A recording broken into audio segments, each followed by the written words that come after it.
mugira mukurikirane ikiganiro bamaso ntihagire ugutwara igitsibo cawe. Nongeye kubaramutsa mu izina rya Yesu Kristo umwami wacu. Imana ihabwe icubahiro. Nongeye kugirirwa ubuntu n'Imana kugira ngo dusangire amajambo dukomeje kuronka. Imana itugiriye neza kugira ngo idusobanurire. Dukomeje gusobanurirwa ikomeye vy'amajambo atwereka kino gihe turimwo, kugira ngo umukristo wese ahari yicare yiteguye. Mukristo wicara ugavye. Mukristo ijambo ry'Imana rikomeje kuza kugira ngo ridusobanurire.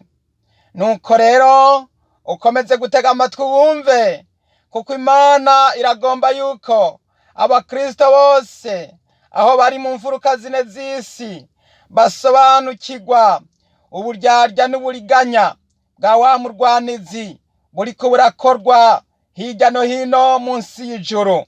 Cane cane mu bakristo mugabe, bakristo mube maso, bakristo mwikangure. Igihe kiri hafi c'uko ishengero rya Kristo rizamurwa rikavanwa mw'isi. Nico gituma dukomeje guhabwa amajambo mu cete ca kabiri Pawulo yandikiye abitesalonike. Uno munsi nongeye guhabwa amajambo arimwo ingingo zitatu, kandi ayo majambo tuyabona muri iki gihimba ca kabiri co mu bitesalonike ku murongo wa 3. Dusome mu izina rya Yesu. Haravuga ngo ntihakagire umuntu abahenda mu buryo na bumwe, kuko utazoza kwakureka Imana kutabanje kuboneka. Kandi wa muntu w'umugarariji atarahishurwa niwe mwana wo kuranduka, umurwanizi yishira hejuru y'icitwa Imana cose canke igisengwa. Nuko azokwicara mu rusengero rw'Imana yiyerekana ngo ni Imana. Imana ihabwa icubahiro. Yesu atugirire neza. Maze harimo ibintu bitatu ngomba kugira ngo dusobanukirwe. Mwene data, aya majambo aratuzaniyemwo ibintu bitatu.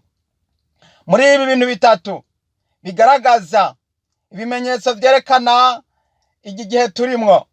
Harimwo ibyo tugaragarizwamwo vyerekana antikristo. Uko dushobora kumenya, Pawulo aravuga ngo kuko wa musi w'imperuka utazoza kwakureka Imana kutabanje kuza. Aha harimwo ico bita guheba Imana, kureka Imana. Kenshi muzogenda muraba n'abakristo bahora bakijijwe bihanye vy'ukuri. Uno musi benshi bwa bukristo bwarayoyotse. Ka gakiza umuntu yahora yipfuza kubona mu muntu nta kakiriho. Ka kanovera k'ubutumwa bwiza nta kakiriho. Abantu bose bahurikiye mu marari yabo no mu vyipfuzo vyabo. Ukureka Imana kwaramaze gusasagara mu bantu. Bene data, nimurire muboroge mutakambira Imana kugira ngo Imana yongere kuzana ka kanovera k'ubutumwa bwiza bwaho hambere, aho wasanga umukristo avuga vy'ukuri ataburyarya burimwo, aho wasanga umuntu yihanye akijijwe ataburyarya burimwo. Ariko uno munsi urashobora kubona no ku maso, no mu mvugo, no mu nyambaro, no mu ngendo, no mu mikorere, yuko umukristo w'iki gihe yamaze kugendera mu buryarya no mu buzimire. Niyo akuganirije, niyo umuravye mu mikorere, urashobora kubona yuko kabaye asigaye ahagaze gusa kw'izina gusa, ariko indani muri we kwa kuri ko muri Bibiliya kwaramaze kuzimangana kuva kera, asigaye yitwa rya zina gusa. Rero nk'uko navuze, hariho ibintu bitatu turi burabire hamwe biriko birigaragaza muri iki gihe cacu ca none. Ica mbere, turabona muri iki gihimba, turabonamwo ubandanije gusoma, turabonamwo yuko iki gihimba kiratubwira umugarariji, kandi iki gihimba kikatubwira umwana wo kuranduka, kandi kikongera kikatubwira umurwanizi yishira hejuru y'icitwa imana cose canke igisengwa. Ibi bintu bitatu rero, iki ca mbere ni umugarariji. Mwene data, ubugarariji bwaramaze kugwira, ubugarariji bwaramaze kugwira. Kugarariza imana, kureka imana, kugaragarira muri ubu bugarariji. Abantu bose batuye ku isi benshi, na cane cane amategeko ashigwaho mu bantu, abantu natwe tukavyemera, aho twokuye hasi ngo dusemerere, ariko ugasanga twese twacecetse, abantu bose bakabifata nk'ibisanzwe. Aho amareta yamaze kwemerera urumogi, abana bacu bariko barahendwa, bariko barazimira. Urunganwe rw'iki gihe ruriko rurakurira mu rumogi. Ibihugu biteye imbere ku isi biriko birashigikira urumogi. Muzi ko urumogi ariyo nzira y'urupfu, ariyo nzira y'ubuzimire. Urumogi abantu bose baca bacika nk'abasazi, bagata ubwenge. Nta kibi na kimwe ku isi atinya agera umutwe. Umunwa wa rumogi arashobora kwicana, umunwa wa rumogi arashobora gusambana, umunwa wa rumogi arashobora kwiba akaba gatarina, umunwa wa rumogi arashobora gukora amabi yose yakabaye, umunwa wa rumogi arashobora kwiyahura. Umunwa wa rumogi nta na kimwe atinya. Umunwa wa rumogi ashobora gukora ubusambanyi ndetse no ku bikoko. Umunwa wa rumogi ntaco yibanga. None ibi bihugu biriko biremerera urumogi ku isi, muko ntimubona yuko ari ibintu vy'akarengarugero? Si ivyo gusa, turabona n'ibindi, kuko ubusambanyi bwaretswe bukagirwa nk'umugenzo, bigashirwa no mu mico hamwe mu bihugu, na cane cane hirya no hino ku isi. Ubu bitacoroshe yuko woshobora gusanga urwaruka rukura ruri isugi canke batononekaye, kuko biriko birashirwa no mu mashuri, cangwa usanga n'abana bahera mu buto mu mashuri mato mato bariko barigishwa igitsina gabo, igitsina gore, canke ubusambanyi ingene bukoreshwa, canke imibonano mpuzabitsina. Maze muri ivyo ugasanga indero y'abana yarataye igihe, indero y'abana yarononekaye. Amategeko amareta yo ku isi ariko arazana cangwa yamaze kuzana aya mabare canke eka izi ntambo z'ijoro, canke abagabo batorana, abagabo barongorana, abagore barongorana n'abagabo, kwemerera abantu guhuza ibitsina n'ibikoko, gusambana n'ibikoko canke kuryamana n'ibikoko, agateka ko kwishira ukizana mu buryo bw'uko ico umuntu ashatse gukora cose abikora uko agomba, ngo umuntu wese arafise uburenganzira bwo guhitamwo ico ashaka. Ivyo vyose ni vyatumye bimika uyu mwana wo kuranduka.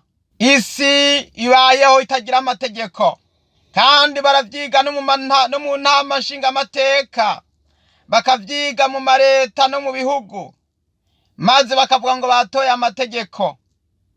Ariko ayo mategeko nayo gukuraho ya mategeko y'Imana yo muri Bibiliya, maze bagashiraho amategeko yo kurekurira icaha, kurekurira abantu gukorora inda. Bakavyiga mu nama nshingamateka, maze bakabisinyira ko gukorora inda ari vyiza. Bakavuga bati umuntu agomba kuvyara umwana umwe canke babiri, bakabisinyira. Bakavuga bati ubu nuguca imvyaro canke nukugabanya abantu bagabanuke ku isi bakoresheje ibinini vyo kwa muganga. Ivyo vyose bakabisinyira, bagatanga amategeko.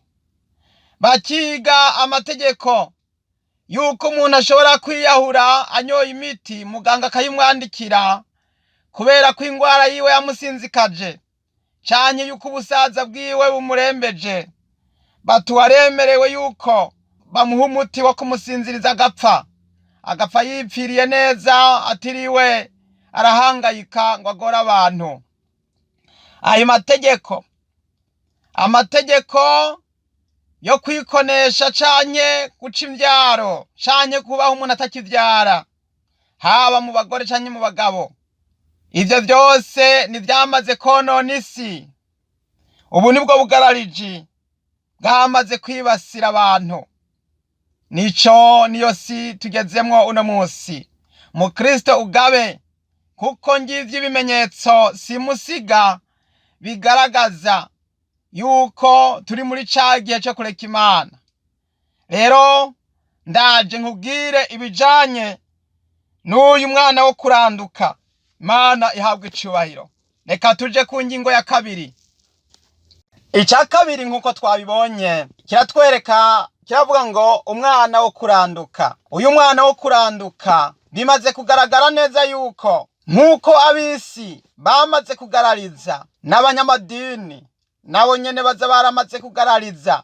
Ubu bugarariji bwaragezaho abanyamadini nabo batangura kurondera ivyubahiro, batangura gushaka ivyubahiro nk'uko abisi nabo babikora. Nuko nabo batangura kubona bati natwe twatanzwe. Ari naco gituma bya bindi vyose abisi bakora no mu madini nabo barabizanye. Murazi yuko ari kizira yuko abakristo biyambika ubuhuzu bw'ubuhenderamisozi. Murazi yuko ari kizira yuko umukristo yihindura urukoba. Murazi ko Bibiliya ivyihaniza ko kizira kwisiga amarabagu canke kwica injorogo canke kwica amasoso canke gushirako za tatuwaje ku mibiri yabo. Ariko ivyo vyose barabirenzeko, barisiga ku minwa, barihindura urukoba, bariyambika imishatsi mishasha, bariyambika inzara zishasha, bakiyongeranyako ibindi vyose ko bagomba. Kandi si ivyo gusa, bongerako bagahimbaza iminsi mikuru y'amavuko yabo. Ugasanga uno musi hari uramukiwe guhimbazwa, guhabwa agateka n'icubahiro no kuririmbirwa, bamukomera amashi bakamugira bati joyeux anniversaire. Umuntu agatangura guhimbaza imyaka amaze. Kandi muzi ko Bibiliya ivyihaniza. Bibiliya yihaniza yuko umuntu yirata imyaka, yirata ubukuru, akirata icubahiro. Umuntu agomba kwirata yuko yamenye Yesu. Bagomba gushima Imana, bakibuka umunsi Imana yabiyerekeyeko, n'umunsi bakirijweko, n'umunsi bakiriye agakiza. Akaba ari ivyo birata Imana. Ariko none ivyo byose byaragiye. Yipfuza kurya agatunganirwa, yipfuza kuroranirwa. Ari naco gituma bahimbaza amatariki yawe y'amavuko kugira ngo banezerwe yuko bamaze imyaka n'iyindi.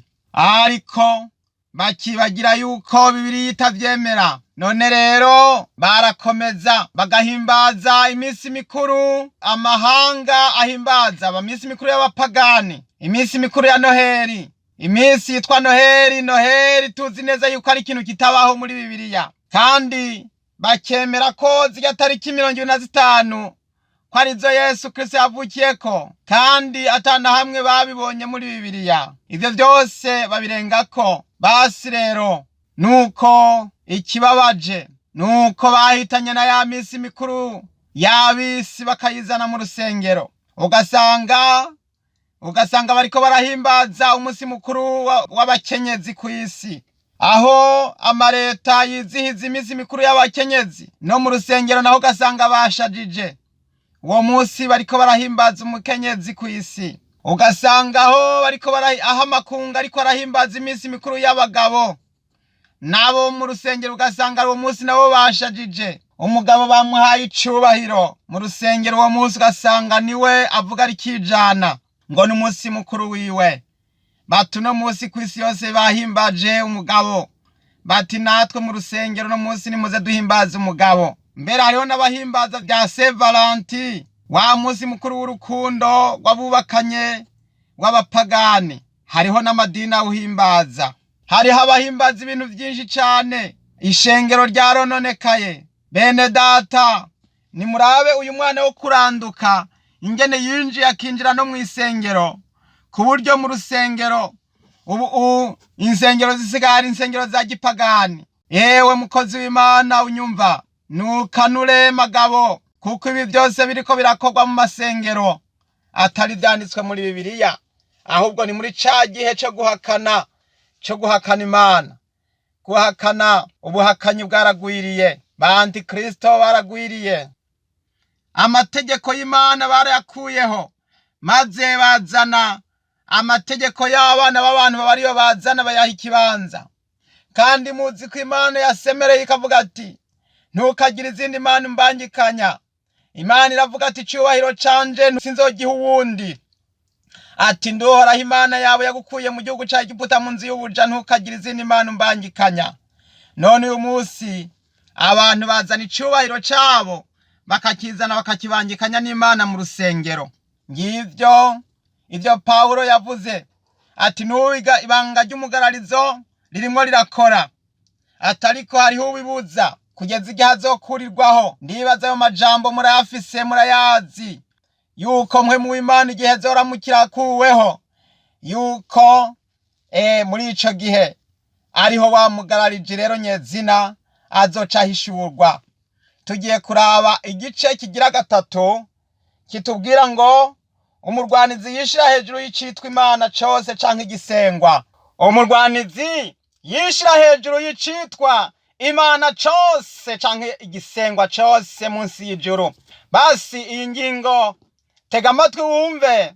Antikristo azoza yigira gakomeye, akigira gahambaye. Aha rero nagira ngo menyeshe umuntu wese yuko uyu mugambi wo gusengwa wamaze gushirwa mu ngiro, na cane cane mu banyamadini. Abanyamadini hajya mu nsengero, kuko ahantu hose hakoreshwa ibyo gusenga, Antikristo yaragerageje kwinjizayo imigambi yiwe kugira ngo amenyereze abantu gusenga ca gishushanyo, gusenga ca gikoko. No kuvuga ngo igihe Antikristo azoza azotegeka abantu kumusenga, kandi bazomusenga bakurikije ya mico n'imigenzo bari basanzwe bakoresha. Azotegeka abantu kumusenga akurikije ya mico n'imigenzo abanyamadini bari basanzwe bakoresha mu gusenga. Harimwo gutanga ivyubahiro, harimwo guhimbazanya, bahimbaza bakomera amashi abantu kubera amatariki yabo y'amavuko yashitse. Bati uyu munsi kanaka nukumuzanira amashugwe, yarangije imyaka yiwe, yamaze imyaka runaka. Nuko buri muntu wese ugasanga itariki wishitse aramukirwa agasengwa canke agahimbazwa. Twibuke yuko igihe Nebukadineza ahagarika ca gishushanyo, yasaba yuko buri muntu wese mu ndimi zitari zimwe bamupfukamira bagasenga rya gishushanyo Nebukadineza yari yahagaritse. Daniyeli arahakana, aranka kugisenga. Hari abantu benshi bakomerwa amashi bagahimbazwa yuko bashitse ku matariki yabo y'amavuko. Ariko ndagira ngo ubwiye ngo mukristo ntukaje muri ivyo, ntukemere yuko bagukomera amashi, bakuririmba, bagutazira mu ngoro y'Imana mu rusengero. Uwo mwanya baba ucipfishije ubusa, ahubwo ni umwanya ikiba cakuye umuhira umukristo no gusenga Uhoraho. Biratangaje, birateye agahinda, birateye intuntu n'umubabaro kubona abakristo bava muhira nabo bagiye gukomerwa amashi, bagiye guhimbazwa. Ngo uyu munsi ni itariki yanje y'amavuko, ngo uyu munsi barampagurutsa nanje bandirimbire ngo joyeux anniversaire, ngo soyez fidèle, ngo ajezi. Bega bene data, ivyo ntabwo mubona ko ari ubuzimire? Kuko ivyo bakabikora kandi na Yesu bakamuhimbaza ngo yaravutse ngo itariki 25, maze uko bahimbaza Yesu ku itariki ziwe bakaba ariko bahimbaza n'umuntu buntu ku itariki ziwe. Mwaramaze kuringanisha icubahiro c'umwana w'umuntu mukiringanisha n'icubahiro ca Mesiya umwana w'Imana. Nico gituma rero Antikristo nawe ugazoza azovuga ati mwarahimbaza Mesiya ku itariki yiwe yavukiyeko, namwe mugahindukira mugahimbaza amatariki yanyu mwavukiyeko. None rero nanje nshinze itariki runaka abantu bose bavuga indimi zitari zimwe, abanyamadini, abahambaye n'aboroshe, mwese mupfukame musenge nk'uko ca kigirwamana Nebukadineza yari yahagaritse Daniyeli yanse kugisenga. Mbega uriteguye kuzokwanka kugisenga canke uzogisenga? Kuko n'ubundi eheraba hagera ku itariki yawe wavukiye ko bakagukomera amashi bakaguhimbaza. None bizowuzwa n'iki? Kw'ishengero ntiryaduzwa, benshi muzosigara kubera mwabaye abanyamadini mugakurikiza agakuku aho gukurikira umwana w'Imana yadupfiriye ku musaraba. Ikangure wiyamburize byose, wihane amatariki y'amavuko kuyahimbaza, wihane amatariki y'ikinyoma ya 25 ngo nivuka rya Yesu kandi Yesu tariho tariki yavukiyeko. Mwihane guhimbaza Noheli kuko ari iminsi mikuru ya gipagani, maze mutumbere Yesu wenyene. Turazi ko Yesu Kristo yatuvukiye, tumuhimbaza buri munsi, tumuhimbaza buri tariki, buri saha na buri munota. Ariko itariki ko Bibiliya yabihishije, ata mpamvu z'uko bari biriwe baratwandikira itariki, no kuvuga ngo ntivyari bikenewe yuko tuyimenya, kuko Antikristo hazozira azoshinga itariki yiwe bazomusengerako. Ariko Yesu Kristo nta tariki yashimye kuvuga.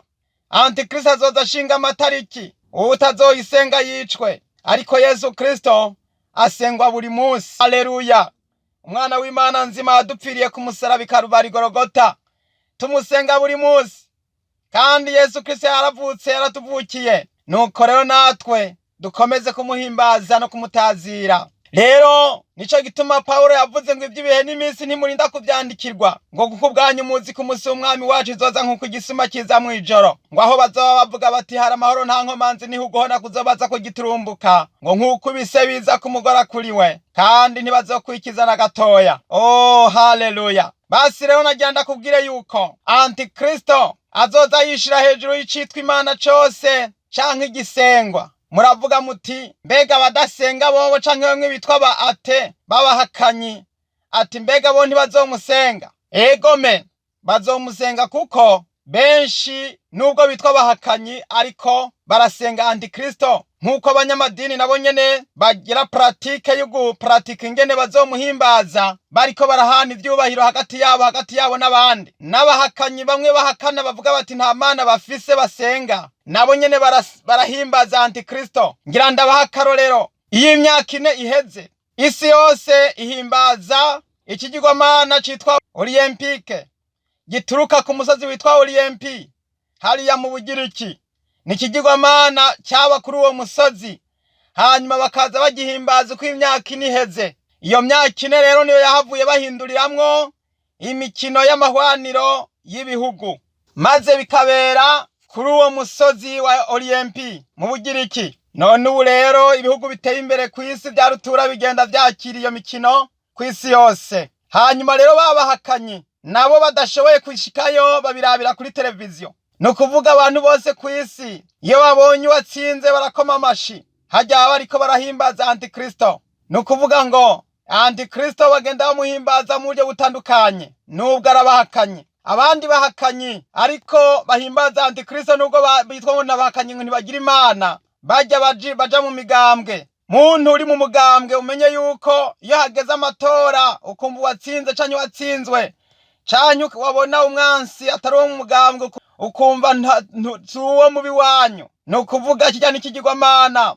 Abantu mwese muri mu migambwe, muri mu bigirwamana, nimuveyo, nimusohoke, muve mu bigirwamana, muve mu bigirwamana vy'imigambwe. Abanyapolitike mwongeye kuburirwa, nimwihane, ntabwo muzoja mw'ijuru kandi muri mu migambwe. Imigambwe ni ikigirwamana, imikino ni ikigirwamana. Ivyo vyose birasengwa kandi birahimbazwa. Oh, basi rero aya n'amajambo akomeye cyane. Nico gituma sangwa hari icakugwishije muri ivyo, ukaba uri umukristo, ukaba uri mu nzira zibiri, ukaba utambikije. Umwanya umwe uri mu idini, umwanya umwe uri mu migambwe, umwanya umwe uri mu rusengero, umwanya umwe wizihiza amatariki yawe y'amavuko, umwanya umwe nuko uriko urahimbaza imikino iriko irabera ku isi, les Jeux Olympiques, nivyo vyose byaragutwaye. Ndagira nkubwire ngo upfuka amahuri hanyuma dusenga Imana. Imana ikugire neza, wongere kwakira umwami Yesu umwami n'umukiza mu bugingo bwawe. Yesu arakugomba, Yesu arakurondera.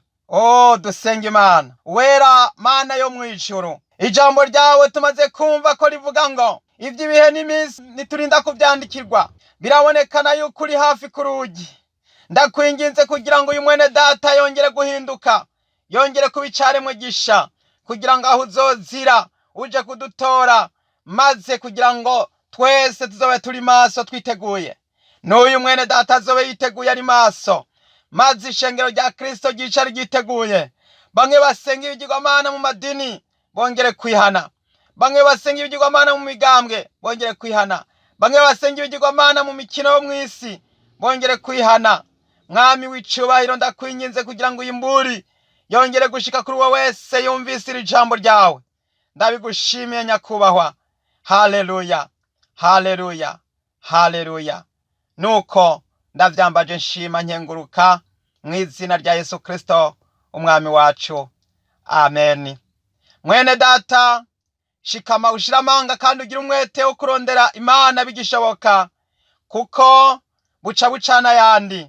Izi ni mburi ziko zirabwirwa abatuye isi kugira ngo bihane umwanya ukiriho. Nimba hari ibindi bibazo ufise, urondera abakozi b'Imana aho bari hose, kandi ugira umwete wo kubasaba bagusengere. Nimba hari bikugora, abafise imitwaro itandukanye, mugerageze kuyitura bikiri mu maguru masha, maze muyitura abakozi b'Imana babasengere. Mwihana umwanya ukiriho, akanya kagiye kurangira. Yesu abahezagire. Muhejeje kurikirana ikiganiro Bamaso ntihagire ugutwara igisibo cawe, mwariko mushikirizwa na Mbonimpa Abeli. Ndayifurije amahoro y'Imana.